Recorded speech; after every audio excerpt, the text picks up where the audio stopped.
When I got into sharing the messages, that was difficult for me. But I knew who it involved and how it would change the viewpoints on certain individuals and their environment. Let's just be clear, okay? I didn't need permission to share what was told to me, but I got permission. But at the end of the day, I didn't need permission to talk about what somebody did to me. What was shared with me, it was thought about. It was shared with me. It could have easily have not happened, but it did. And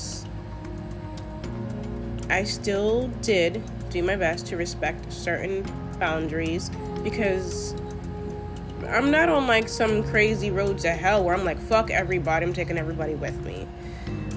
But I always had the right to share my story, to share my side, to talk about it where I wanted to, how I wanted to, because that was my truth. That is my truth. And I am very much still pregnant with child. Still. He's just getting bigger and bigger. Lord have mercy. He's just getting bigger and bigger. Still very much living in my reality. I am still pregnant. We have a little less than 9 weeks left. But when I began sharing the messages and the conversation that myself and the girlfriend had, I wanted to be very sensitive with the information that she shared with me. I wanted to be very discreet in a way, and because even though some of the things she was telling me on the phone, I was just looking like, so why did you stay in this shitty relationship again? Because I saw like 12 exits on the way up here that you could have taken, which would have made way more damn sense. And I just still wanted to be very gentle, because it's a woman, it's a mother that just gave birth. I did struggle through the series with protecting her in terms of the scrutiny, with not the things that she experienced, but the things that she tolerated. Everybody that I spoke to on my end, friends and family, were like, I don't feel like you guys are in the same boat though. Like, you're not the same. I don't feel like you're in the same boat. And I was like, oh, I thought it was just me. I didn't want to say it because I didn't want to be a bitch about it. But I'm just like, we're not the same. We're not the same. We're not the same because, one, I know people say never and say never, it couldn't be me. But I really do mean that. And I stand by that because I have boundaries that I'm not willing to compromise. I have expectations that I'm not willing to negotiate with. My kids come first. My kids are a priority. Ain't no way that man could have done all that shit to me and I got kids. What? That's why I was single. Going into this, I always anxiously awaited the tail end of me sharing my story leading up to those conversations. Because I was like, how do I talk about this? How do I share this? What do I say that's not going to be offensive? And I was like, you know what, honestly, someone's going to be offended no matter what. There's going to always be somebody disappointed no matter what. It is what it is. That's just how the world works. It's not personal. You don't like it, it's okay. Don't watch it. But the truth is the truth. Now I can confirm that the way that I was feeling and the way that I was thinking, it's worse now. Now it's way worse, actually. And when I tell you that this situation is going to have me forever fucking flabbergasted, this is the song that never fucking ends. Let's just say that misery loves company. And not everyone that is crying that they're a victim is actually a victim. When you enable anybody in their poor behavior, you don't really have a leg to stand on when they do exactly what they've been doing to everyone else to you. And I don't have any remorse. I have no sympathy, no pity, no understanding when it comes to the girlfriend now at this point. Not at all. Not at all. Not even a little bit.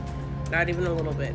As a mother, I have zero understanding. As a woman, I have a slight bit of understanding. But as a mother, you trade in you for us when you become a mom. And it's a thankless job. But it's a choice. It's a choice and it's a decision. When you become a mom, you promise to be enough. You promise to try and be enough. And that's a promise that I made to my children. And I rise to that occasion each and every single day. And when I think that I'm really doing terrible, my kids let me know that I'm not. I'm hard on myself. But my children will never come second to my children will never come second to a man. They never have and they never will. And we don't have a weird ass dynamic either. It's just my kids are kids. The fuck? They're supposed to be coming first. What? They're supposed to come first. Any man that is okay with you not taking care of your children to have energy or resources to help him out, he don't give a fuck about you or those kids. He just sees you as an opportunity. Nothing more. You're an opportunity. Pretty much everything, because for me,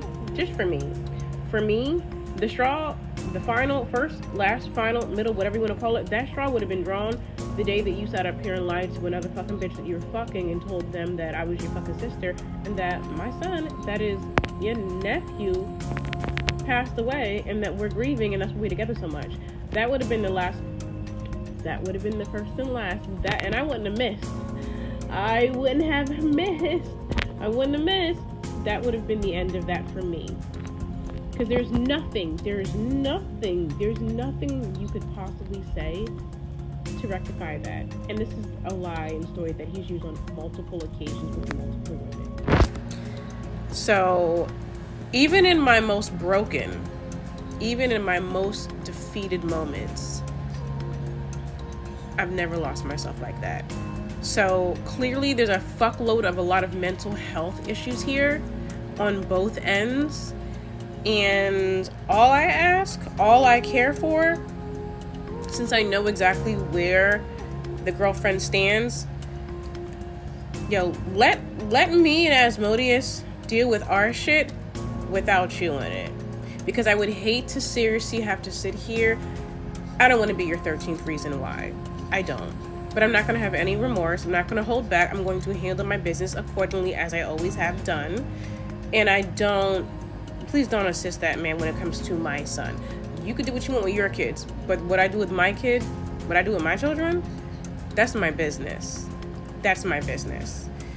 Please do not aid that man in any way, shape, or form when it comes to the legalities of my son, Jackson. Because look, I'm not that young, but I'm younger, and I have the energy, the time, and the edges to drag everybody. Don't. Please just don't. And it's like preemptively people are like, well, why are you saying that? It hasn't even come to pass yet. I don't know what they're capable of.